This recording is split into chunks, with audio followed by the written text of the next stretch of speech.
سلام به بینندگان عزیز. برنامه نان گل سرخ رو نگاه میکنید، مجله اجتماعی سیاسی که روی کانال جدید پخش میشه. من مریم نمازی ام و این برنامه را با همکار بسیار عزیزم فريبرز پويا با سلام از من بهتون تقدیم میکنم. برنامه این هفته و سوالی که میخوایم این هفته مطرح کنیم اینه که آیا همجنسگرایان امکان حقوق برابر در جامعه مثل ایران یا کشورهای خاور میانه و آفریقای شمالی دارن یا خیر؟ و جالب اینجاست که یه مصاحبه خیلی جالبی با ساندرسن رئیس سازمان سکولار بریتانیا داریم که 9 کتاب در رابطه با حقوق همجنسگرایان نوشته. مصاحبه با ایشون داریم و در ضمن مثل همیشه اخبار شوکه آور هفته و در ضمن فتوای احمقانه این هفته را هم براتون تقدیم میکنیم. اما قبل از اینکه بریم سراغ برنامه‌مون اول یه کلیپ کوتاهی با هم نگاه کنیم در رابطه با موضوع این برنامه. با ما باشید. دستاوردهای جنبش حقوق همجنسگرایان در بریتانیا و باقی اروپا نمونه بارز دستیابی به تغییرات عظیم در مدت نسبتاً کوتاه در نتیجه انقلابات اجتماعی است. همجنسگرایان موفق شدند تمام حقوق قانونی شهروندان اروپا را به دست آورند. با این وجود همجنسگرایان هنوز در بسیاری از کشورهای جهان مورد تبعیض قرار گرفته و حتی در کشورهای تحت قوانین شریعه از جمله ایران تهدید به مرگ می‌شوند. به نظرم این سوالی که آیا همجنسگرایان امکان حقوق برابر و مساوی مثل توی اروپا توی جامعه مثل ایران میتونن داشته باشن یا نه، به نظر من مشخصه تحت قوانین اسلامی امکان پذیر نیست.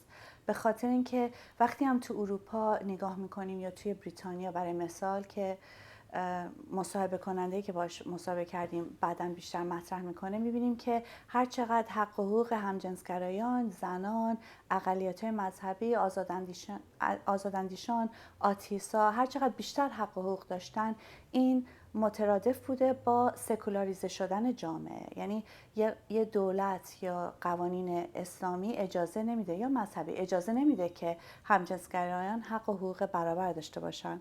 آره، منم فکر می‌کنم صحبتی که می‌کنین درسته. تحت قوانین اسلامی حقوق اجتماعی، حقوق سیاسی، حقوق مدنی بخش‌های متفاوت جامعه طبیعتاً قابل اجرا نیست، ولی این بدین معنی نیست که جامعه نمیتونه برای این حقوق مبارزه بکنه. و در واقع ما اینو میتونیم ببینیم که به خصوص توی جمهوری اسلامی با اینکه قوانین شریعه و قوانین اسلامی حاکمه، مبارزه برای همین حقوق پایمال شده تحت این قوانین ادامه داره و یک نوع همبستگی تو جامعه داره به وجود میاد بین کسایی که مورد تبعیض قوانین اسلامی قرار میگیرن. شما وقتی حقوق جامعه میبینید که حقوق زنان به این شکل پایمال میشه، در کنارش میتونه ببینه که حقوق همجنسگرایان هم داره پایمال میشه، حقوق کودکان پایمال میشه، حقوق کارگران پایمال میشه و یک همبستگی طبیعی به وجود میاره و در ضمن جامعه به نظر من داره متوجه میشه بیشتر و بیشتر که همجنسگرایان به حقوق همجنسگرایان رو باید به رسمیت بشناسه و در واقع رسمی شناختن این حقوق از طرف احزاب سیاسی و اپوزیسیون داره شکل میگیره و این یکی از دستاوردهای این جنبش آزادیخوانه در ایرانه و به نظر من این آینده روشنی رو برای این ترسیم میکنه.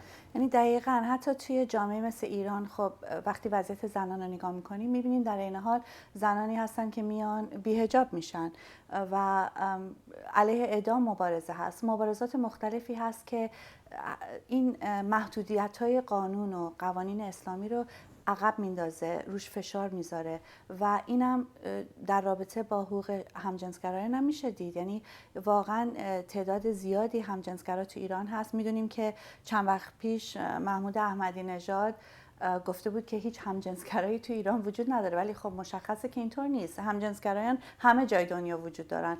تو ایران هم اتفاقا یه آمار خیلی جالبی اومده که یه تحقیقاتی شده برای خود مجلس جمهوری اسلامی و با 142,000 جوان و شاگرد مدرسه باشون یه آماری گرفتن و از این آمار دیدن که 80% دختران که ازدواج نکردن دوست پسر داشتن، رابطه جنسی داشتن و 17% از این 142,000 نفر همجنسگرای بودن.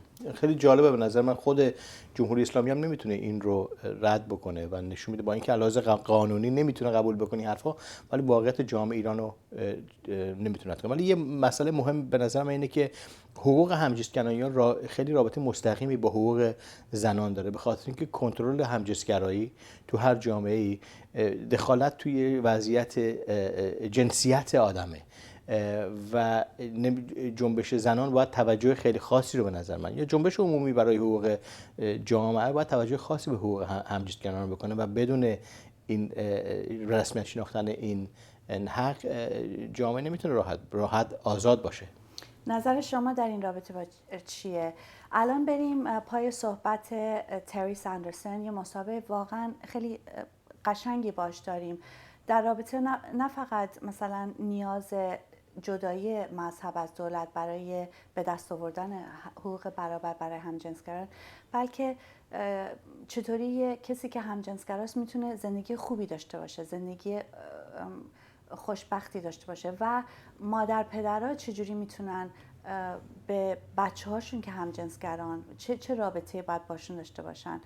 حتما به این گوش بدید، با ما باشید.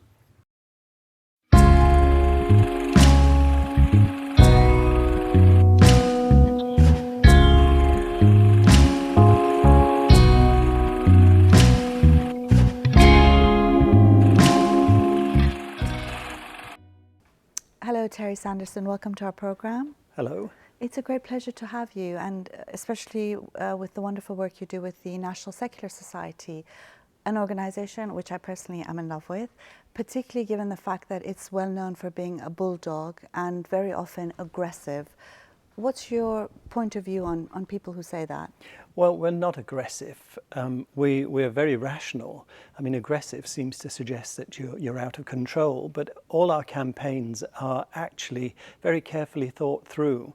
And we are a bit militant, more militant than some other secularist groups, but that is, I think, is necessary sometimes in order to make people listen to you, because secularism is an issue that religious organizations and religious leaders would love you not to talk about. They would love you not to think about taking their privileges away. So occasionally you do have to shout, and that gets us a reputation of being aggressive. But when we do shout, we're shouting common sense, and we're not shouting for the sake of it. I mean, definitely. What do you think of people who very often equate, let's say, militant secularism with religious extremism? Well, it's ridiculous, but I understand their motivation for doing it. They misunderstand what secularism really is. And secularism is not about taking their religion away from them. It's not about doing down their churches or their mosques or their temples. It's nothing to do with that. It's about giving everybody the opportunity to believe whatever they want to and not believe if they don't want to. And that is a very rare commodity in many parts of the world. In America, you have a secular constitution, so in effect, all Americans are secularists. And they haven't had the religious wars that Europe has had and that the Middle East is having now, because they're protected from one religion taking over the government. And I think that is brilliant. It was a stroke of genius when the founding fathers came up with that idea. So I always say, it worked for America, it can work for other places too. And that's what we would like to see. In a sense, you talk about the fact that it is necessary also to protect particularly minorities, women, and free thinkers in any given society. And, what's interesting is that you came to secularism from your gay rights activism perspective. I've seen that you've written more than 9 books on this issue, which is amazing. What's the link? Why do you think there is a link, isn't there? There is. It's because I think that nowadays in Europe, the only real opponents of gay rights are religions. So we have to give focus to that and why they have the power to interfere with people's private lives, why they want to control people's private lives, not just gay people's, but women, anybody who does something that they think they shouldn't be doing, and they want to control us. And I don't think that the church has any right to be in our bedrooms.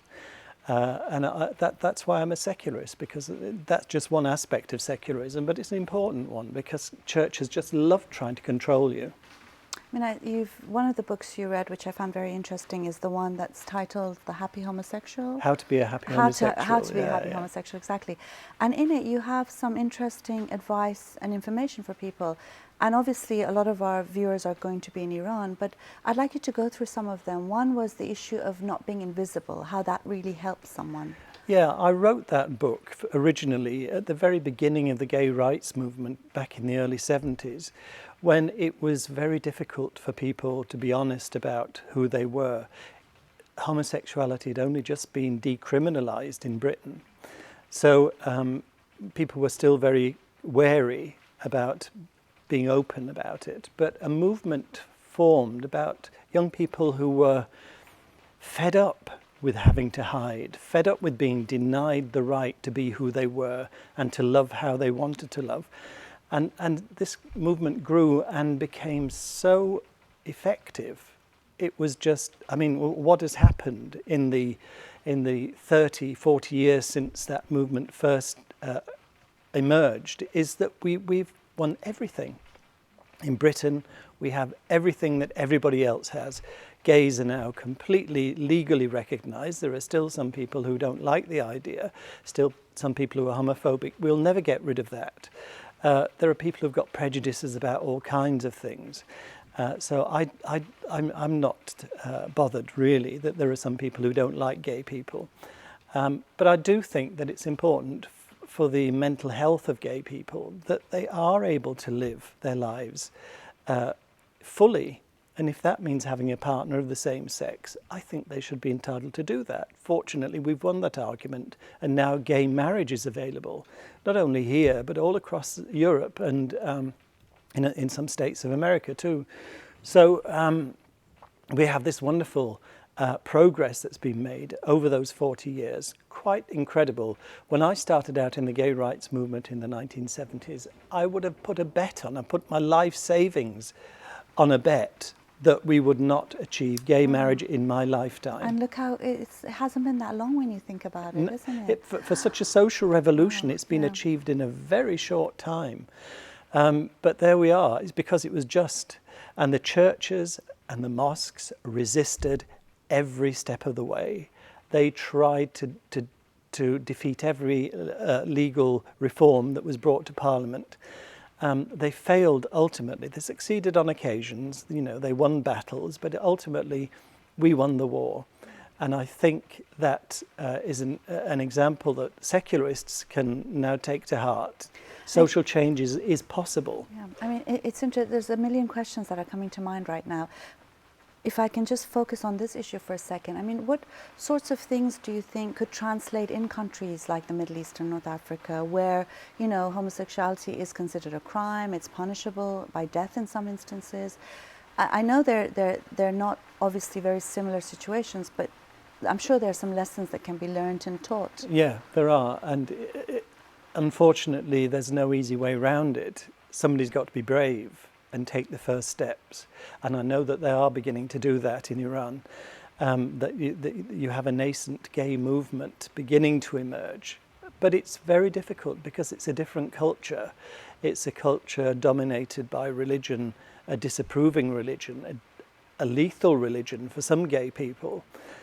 So, taking those first steps from the closet is a very different prospect in Iran than it would be in Britain.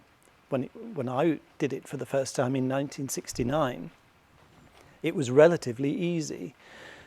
But somebody to do that in Iran for the first time, it is dangerous. One of the things I wonder, there's so many parallels. We often, with people coming out as atheists, for example, and ex-Muslims, we often talk about parallels with the gay rights movement, coming out of the closet. And do you think that maybe social media is going to have a positive impact on helping people come out as gay? It can do, but ultimately it's a personal thing. You cannot do it electronically. You can make the announcement that you're homosexual, but in the end, it's your mum and dad who matter. It's your brothers and sisters, your friends, your work colleagues. They're the ones who have to accept and to make you a whole person who's free. And I think you can't do that by social media. You could send them an email, and I know some people have done that, or write a letter, but it's not the same as sitting down with mum and dad and telling them and having it out and getting through the difficulties and the bad reactions, because you can. And you do, and it happens all the time. Just yesterday, I noticed on YouTube there was a video of a young man who'd set up a camera in his bedroom, then invited his mum in and said, "Mum, I'm gay." Mum had said, "I love you still, you know, and nothing will stop me loving you." She said, "By the way, I've got something to tell you. I've got a girlfriend." So, you know, all kinds of things can happen on this journey. Sometimes it's difficult and hard, sometimes it's very easy. You don't know till you do it. But the reward is that you have a full, honest, open life that you can live with your partner. And I think that is so important, because I've seen so many people go through lives denying and refusing to come out of the closet, living a lonely old age where they've never experienced the wonderful feelings that loving another person bring. So nobody should deny themselves that. And even if you have to do it because of cultural circumstances, if you have to do it secretly and behind closed doors, try to do it, because you'll be a better, more whole, happier person. So although my book was called How to Be a Happy Homosexual, I think it would be more honest to say how not to be an unhappy homosexual. The way to be unhappy is to keep on hiding and denying and refusing and saying, "No, I'm not." That is the way to make yourself miserable. You also in your book talk about how parents can deal with gay children, and I think that might be interesting and important for people who live in Iran. Well, in my book, which I called How to Cope If Your Child is Gay, the first thing I said on the front page was, do not do anything precipitous. Don't kick your child out. Don't sort of abandon them and tell them to leave the house and never darken our doors again. Don't do anything like that. Wait. Give it some time to cool. Start to think. Start to investigate. Start to question. But don't do anything precipitous that is going to end up with your family splitting apart, sometimes never to be repaired. There was a wonderful film that was made in America about fundamentalist Christians who had gay children and how they reacted to it. Almost all of them had rejected their children. One woman had sort of said, I can't cope with this because my church says no. And she had told her daughter, "You'll have to go. I don't want you in the house." Her daughter had gone away and written her a letter saying, "I'm really sorry that you've done this, because I still love you and I will always love you, and I'm here when you want me." And the mother had screwed this letter up and thrown it in the bin. But then she produced it, she'd unscrewed it, and she said, "This is the letter." She said, "My daughter hanged herself almost as soon as she'd written this." She said, "And I will never forgive myself for that."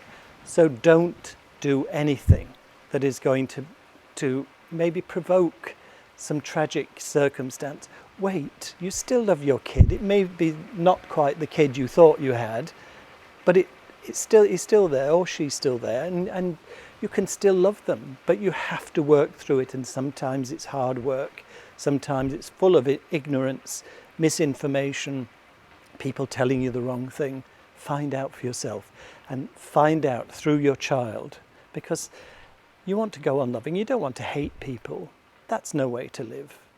You want to love your children, and you can love them. It doesn't have to be the end if they tell you they're gay. You can continue to have a good, loving relationship with them. And I mean, at the end, we have to come to the understanding, as we have on many other issues in the world, that there is nothing wrong with being gay.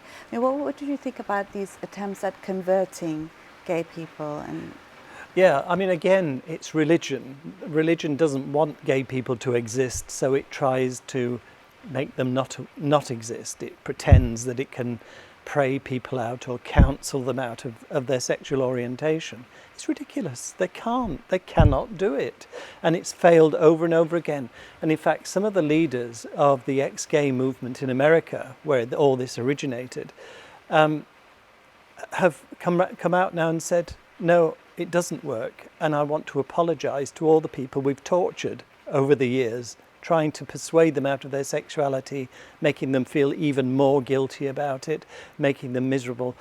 It didn't work. It doesn't work. We've given up. And I think that's important. You mentioned something about loving yourself. We're running out of time. I want to ask you one more question after that. So if you can just talk about that as well briefly, on how important that is. I think self-hate is very easy for gay people. They don't like the idea that they're different, particularly when they're on their own. They're in the closet. They've got no support, nobody to tell them positive things. They hate themselves. And so this comes out in all kinds of strange ways. It comes out in maybe persecuting other gay people to try and deflect a suspicion. And I think you have to love yourself, but you have to love yourself as a gay person if that's what you are. You know, sometimes it takes a long time to come to terms with it. But if you don't love yourself as a gay person, you will hate yourself. And I think it's most important to work through that. Again, very difficult for some people, very easy for others. Last question is, you mentioned all the advances of the gay rights movement in Europe and the West in general. Do you think that movement has a responsibility to the gay rights, the burgeoning, the nascent gay rights movement in Iran, the Middle East, and North Africa? Yeah, absolutely. And I think that is where attention is beginning to turn now. We've done our achievements, we've got what we wanted. There's nothing else we can campaign for in Europe, really, except social acceptance. But that's something that's done on an individual basis. The focus is now turning to foreign persecution of gay people. And there's a lot of campaigning being done in the EU, in the United Nations, and in local gay groups who are trying desperately to support these emerging gay movements in places where it is very difficult and very dangerous to make this move towards an organised movement. We hope we can support them, but we're up against huge odds that were never there for the British gay movement. But like you never know, maybe in our lifetimes. Maybe. Thank you very much, Terry. All right, thanks.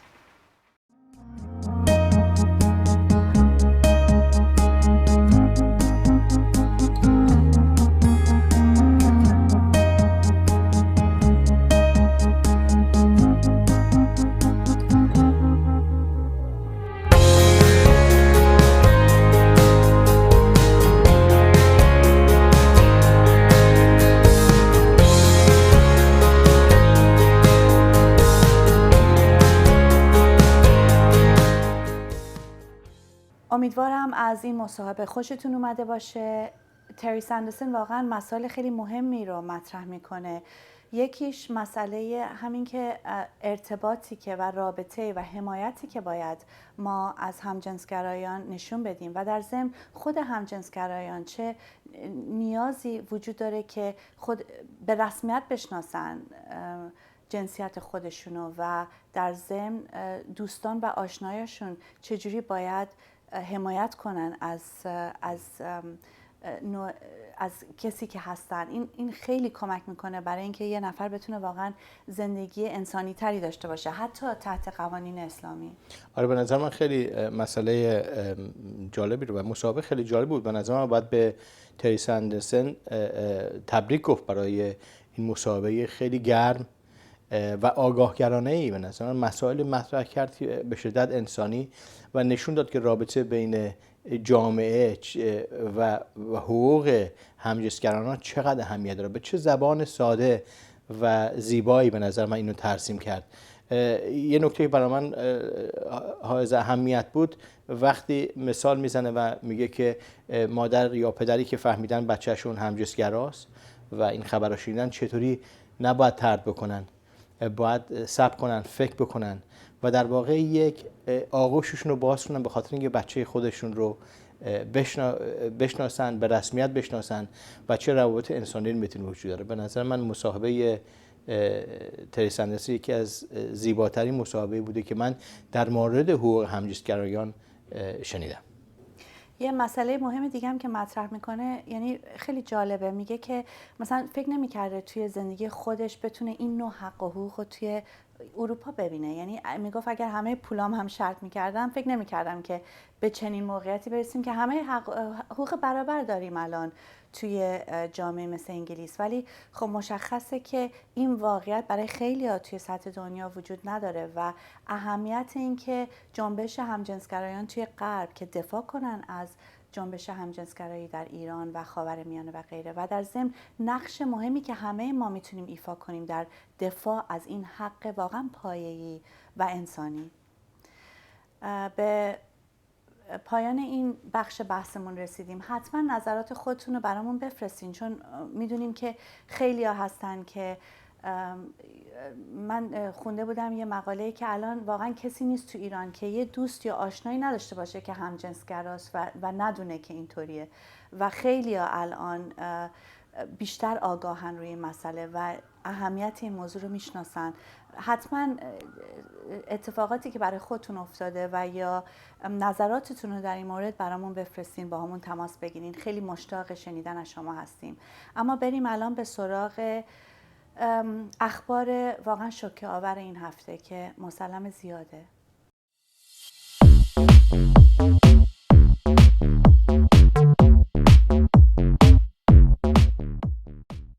میخواستیم در این بخش برنامه 3 تا اخبار مهم رو براتون مطرح کنیم. یکی اینه که داعش اخیراً یک زن فعال حقوق بشر و یک وکیل رو اعدام کرد. اسمش هست سمیرا صلیح النعیمی در موصول و دلیلش این بود که توی فیسبوک انتقاد کرده بود از داعش. در اخبار دیگه ما میبینیم توی ایران 4 کارگر راضی پتروشیمی به خاطر دفاع از حق کارگر، دفاع از اعتصاب و اعتراض کارگران 6 ماه زندانی گرفتن و در ضمن به شلاق محکوم شدن، به 50 شلاق که هیچی جز شکنجه نیست. و در ضمن خبر از سهیل عربی میاد، یه جوان 30 ساله که به خاطر به گفته جمهوری اسلامی مسخره کردن محمد الان حکم اعدام گرفته. واقعا انقدر شنیه وقتی این اخبارا رو آدم میشنوه و چقدر غیر انسانی بودن قوانین شریعه به کل دنیا نشون داده میشه. شما تفاوتی بین داعشی که تو موصول تو حکومت هست و جمهوری اسلامی که تو ایران میتونیم ببینیم، واقعا هیچ تفاوتی نیست، اینا از یک جنبشن.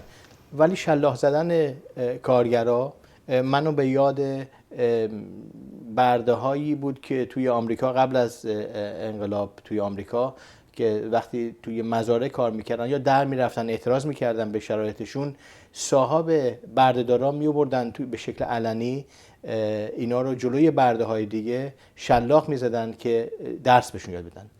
دقیقاً جمهوری اسلامی داره همین کارو میکنه. جمهوری اسلامی یه حکومت برده داره و جامعه ایران رو جزو برده های خودش حساب میکنه و واقعاً بعد شرم جامعه است که شرمی رو به وجود آورده تو جامعه ایران که کارگر رو شلاق بزنه. این یکی از فجیح ترین وضعیتیه که به جامعه ایران جمهوری اسلامی به وجود آورده برای جامعه ایران و باید به شدت محکوم بشه. به شدت باید محکوم بشه و ما هممون چه تو ایران چه تو خارج کشور باید حمایت کامل خودمون رو به این 4 نفر و در ضمن به تمام کسانی که حکم اعدام و یا شلاق و سنگسار رو گرفتن. اما الان بریم پای فتوای احمقانه این هفته.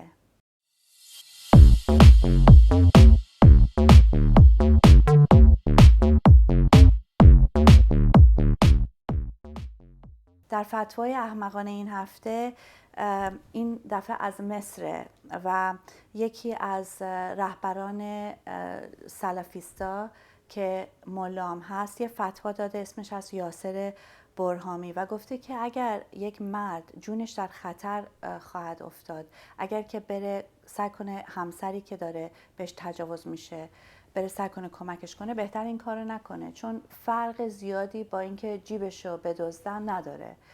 و از اون زاویه یک کسی از مسئولین وزارت مذهب توی مصر گفته این فتوا اصلا مغایرت داره با شریعه، به خاطر اینکه مرد باید بره از ناموس خودش حتی اگرم کشته بشه دفاع کنه. دقیقاً هر دو این اومد مثلا درستش کنه، معلومه که هر دوتاشون یه دیدگاه به زن دارن و همیشه هم واقعا انگار این که فقط کالای مرد و صاحبشه. و دقیقاً، ولی نکته که اهمیت داره مردم به این اراجیف مذهبی که به شکل فتوا بسته بند نمیشه تو جامعه پخش میشه اهمیت نمیدن. آدما برابرن و از همدیگه دفاع خواهند کرد و این مردم توی مصر هم و توی تمام دنیا به این فتواهای احمقانه اینا اهمیت نخواهند داد. و فکر کنم هیچکی به جز این که بهشون بگه فتوای احمقانه اسم دیگه بهشون نخواهد داد. به هر حال رسیدیم به انتهای برنامه این هفتمون. امیدوارم از این برنامه خوشتون اومده باشه. ما مثل همیشه مشتاق شنیدن از شما هستیم. حتما برنامه ما رو به دوستاتون، به آشنایتون معرفی کنین و تا هفته آینده امیدوارم واقعا هفته خیلی خوبی داشته باشید. تا بعد.